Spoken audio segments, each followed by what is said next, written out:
This is Mara and Ben welcoming you to Stellar Strategy Gaming, and today we're talking about how to build Loki in D&D. Now we want to be clear, this is not the definitive end-all, be-all. This is the only way you could possibly make Loki, Laufey's daughter, work. This is just what we came up with. Each of us worked independently to come up with something, so it'll be interesting to see the variations. And for the sake of clarity, we're talking about Loki from the Marvel Cinematic Universe as played by Tom Hiddleston. Getting all into what skills and abilities would be required to change one's race and gender to become a horse capable of giving birth to Sleipnir, Odin's eight-legged mount. It was a little more than we wanted to get into in a 10 or 15 minute video. And with all of that in mind, Mara, tell us what you got. Alright, so my version of Loki is level 10, a Winter Eladrin, Hexblade level 5, and Shadow Sorcerer level 5. Their background is the Hermit. Their stats are 10 Strength, 16 Dex, 14 Constitution, 8 Wisdom, 16 Intelligence, and 18 Charisma. Their HP is 64, their AC is 14. Their traits are Icy Cold, Eyes of the Dark, Strength of the Grave, Hexblade's Curse, Hex Warrior, Trickster's Escape, Pact Weapon, Bewitching Whispers, Armor of Shadows, and Ascendant Step, and their equipment is leather armor, 2 daggers, fine clothes, a disguise kit, a lyre, and a Glass King chest piece from the trinket table. So, tell me why you chose Winter Eladrin as your choice for what Loki's race was going to be. Well, we see it in the first movie, and I'm honestly disappointed that it's never really touched on again. But when Loki holds whatever artifact is important in that movie as the MacGuffin, his skin turns blue because he's a ice giant. And I really liked that aspect. Again, I wish it was explored further, but instead it's just verbally mentioned, though, in all fairness, maybe they didn't want to put on the makeup repeatedly, whatever. So, the Winter Eladrin, I think, makes sense, because it sort of captures how he can change back into his original form, depending on how he feels emotionally and what he's doing, as we saw there, because he only transformed back when specifically doing something very cold, so it also means that he could shift theoretically into a Summer Eladrin when he's angry and things like that. So I really liked that shifting aspect. I felt it really fit the character. And what brought you to the Hermit background with this character?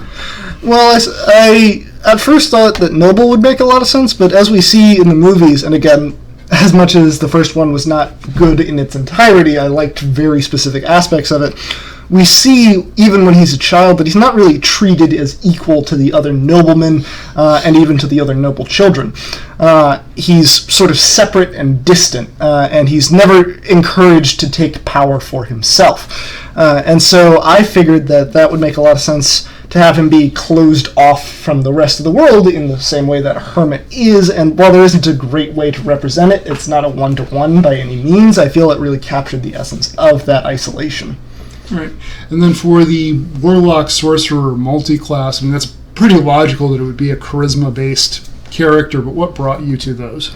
Well, the Hexblade, you notice throughout all of the Marvel movies, he favors the dual daggers. He does use the other weapons like the scepter occasionally, but he always comes back to the daggers in the end. It is his favorite, and he can make them appear out of nothing, and they seem to have almost a magical quality to them at times, and so I figured the Hexblade would make a lot of sense for that. And one could even go so far as to say, oh, and his patron is Thanos, but I don't really like that. So, and for the Shadow Sorcerer, I chose it for two main reasons, one of which being the Icy Touch unique trait to the Shadow Sorcerer, which is they feel cold to the touch, again, based on the Frost Giant thing. And on top of that, they also get Strength of the Grave, which makes them resistant to damage through temporary hit points, I believe. And as we see repeatedly, Loki takes quite a beating and just doesn't die. And so that kind of, I felt that really fit what we see there. Now, when you were putting this character together, this is going to be my last question, was there anything that you were in doubt about, or any other way you might have gone, anything you were contemplating? You did mention possibly a different background, but anything else? Oh, I had considered actually just throwing in some levels of Artificer so that he could summon both daggers back, but I felt that didn't really make 100% sense. And the other option would have been some sort of illusionist class, but I didn't want to multi-class him too much because it weakens everything else, and it also would lead to a less cohesive character design and aesthetic and such. That makes sense. That sounds like a pretty strong build. It sounds like it would be very practical and fun to play. Yes, and my final thoughts would be that for this character, you'll notice that I intentionally didn't level him up to level 12, where you'd get the level 6 ability for the Warlock and the level 6 ability for the Sorcerer. I did actually do that intentionally because, as we see throughout the Marvel Cinematic Universe, Loki never reaches his full potential. He never gets to the maximum power level he can be it good or evil Loki. Hence why he doesn't get there. Now, what is your design for Loki? So I went with the Tiefling background. I would, if you were really going all in with creating Loki, I would actually have the conversation with the DM. Could he be resistant to cold damage instead of fire damage? There might be a Tiefling variant that would allow for that. I don't know off the top of my head. And I also went with the noble background. Everything about the way Tom Hiddleston plays that character, he clearly thinks the world of himself. He clearly considers himself to be a person of rank and nobility. It just sort of made sense. Now, for his base class, I actually went with Bard, and I specifically went with the Glamour Bard. The Glamour Bard gets a number of abilities. I don't want to get too bogged down in technicalities with this, but what's important are a couple of things. One of them is the Bard has some versatility in terms of their skill set.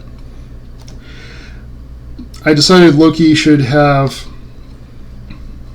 proficiency in persuasion, deception, sleight of hand, and perception at the very least. Those are the things we see him do. We definitely see him talking a good game. He's a prolific liar. He's a thief. And it's a little bit more subtle, but there are so many moments in the movies where he runs past something and stops and looks at something that other people seem to miss. So that all made a certain amount of sense for his sort of base set of abilities. For his other levels, I took 3 levels of Warlock, and I actually went for Hexblade, Pact of the Blade. I came to it through a little bit different avenue than you did, which is that Loki's fixation with the Tesseract and the way he always seemed to be drawn back to it in one way or another struck me as something that was consistent with the Hexblade. And we even see, for a time, he uses the scepter or the spear with the Tesseract sort of wound into it. For his Eldritch Unifications, the one that really grabbed me is like, this is Loki all day, was Mask of Many Faces, because it allows you to do alter self at will, which we see him doing that. And that, I think, gels well with the Glamour Bard's abilities. The Glamour Bard is all about charming people. It's all about bringing people onto your side through just immense levels of magic and charm. And I could certainly see Mask of Many Faces playing with that. Well, can I get advantage on this roll if I'm disguised as Odin? I also see it would be something the DM would have to be on board with, but if you make his pact weapon, if you can specify, I want to find something that gives me greater persuasive ability or greater coercion magic, it really plays well with that character. For his other Eldritch Invocation, I took Repelling Blast. Not really as important to the character or as relevant, but we do see him in the show use something that looks like an Eldritch Blast, and it's visibly throwing people away from him. And that's actually something I could really see Loki doing. I could see Loki's not that interested in hand-to-hand combat, so I could see him like, I'm going to push somebody away so that they can't get at me before I can charm them. Something I did want to mention with regard to why I chose the Tiefling background for him specifically, Tieflings have the Hellish Rebuke ability, where they create damage in an area or around a target if they're harmed. We never see him do that specifically, but for some reason it reminded me of that explosion that happens when he finds out that his mom died. Oh yeah, I do remember that. I would like to say, just as a baseline, I like the choice of Bard here, because even though that's not the way I went with it, I can definitely see it fitting the character not just from a this is him kind of way, but also there's an inconsistency to Loki and his powers, which might just be symptomatic of the MCU, but it definitely fits here because a bard's abilities aren't really concrete in that way. So it really vibes well with what we see and how his powers can sort of change from movie to movie and even episode to episode in the show. So my first question would be, what weapon did you pick again? I didn't get too much into it, but I figured he would be dual-wielding daggers and maybe have a spear sort of on his person or with him. In addition to the 9 levels I specified, he also took 1 level in Rogue, so all of the weaponry that he would be proficient with, I guess with the Hexblade he could theoretically be proficient in anything that's not a two-handed weapon, but everything would be something like a dagger or a scimitar or a spear. It would not be sort of brute force weaponry. So with the Rogue, would you say that these stealth abilities also fit Loki's personality, or did you take it more for the weapon proficiencies and such? The stealth abilities certainly fit Loki. That's one of the things. That's one of the things he should certainly have proficiency with. I thought about that maybe he should have proficiency in intimidation, because you do see him trying to intimidate people repeatedly. But one of the things that comes across is he's really bad at it. Oh yeah, he never manages to do it in any of the scenes where he tries. No, and that was an interesting aspect of the character, is that even though he is godlike in his power, he's very limited.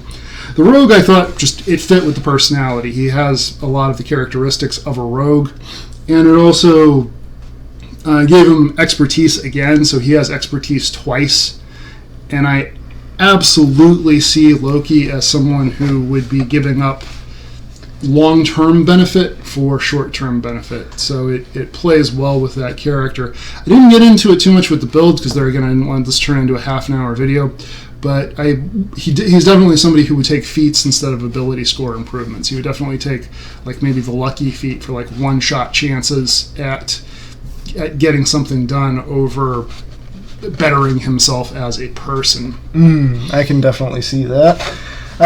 This is less of a question, more of a me nerding out about this build, but the other thing that I like about the Bard here is that it's just aggressively showy, which is very Loki. I mean, I think all of his outfits include a decent amount of gold until the very end of his character arc. And the other thing that comes to mind here is that it's not necessarily the stealthiest build in the world, even if it's slightly to the detriment of the character, which fits from what we see in the movies, where in the first Avengers movies, which, spoilers, but not really because that movie's been out for years, we see that he shows up with the Tesseract device, but we know he's been on Earth from an end credits scene of the Thor movie, which means that he decided that he wanted to be showy and sort of teleport in, but he was on Earth the whole time. It would have made much more sense for him to just quietly manipulate things behind the scenes, whereas I feel like this kind of captures that aspect of him where he knows that he can be stealthy. He just really doesn't want to be if he can be showy. Absolutely, and this is something that I think is the difference between advanced D&D players and beginning D&D players, is neither of us min-maxed our character. I didn't go through this character thinking, like, well, if he gets this many levels, he can get more sneak attack damage and all this other kind of stuff. No, I wanted to make this interesting character. One thing that we did get more or less in common is that I also did almost identical for the build. I didn't write out the numbers, but I figured charisma would have been his top stat. 100% absolutely top charisma, followed by either strength or dexterity. You could go either way, and constitution would also be relatively high. And what I always like to picture this character as is he has an intelligence of 10, but he thinks he's really smart. Like he thinks he has a 16 intelligence, and then have wisdom as the dump stat because you see him making these kinds of mistakes over and over again and just sort of failing at what he's trying to do. Yeah, that was my inspiration behind the 8 wisdom but 16 intelligence. Like the intellect is definitely there, but it's not being utilized to its full potential at all, which is really the advantage that wisdom brings. For sure. I think that's going to about wrap it up for today. I hope you found this interesting and helpful. I'd love to hear what anybody else's thoughts are on how to build this character or any other. And going forward, we're going to keep doing D&D videos, but we're also going to add some gaming videos. It'll allow us to add a little bit more content. To make a video like this requires many hours of editing and some time spent in the preparation of it, so we can't just screen grab a game we're playing and turn out a video as some YouTubers can. So we'd like to give our viewers or subscribers a little more to look at. With that, we look forward to seeing you on the next one, and as always, thank you for watching.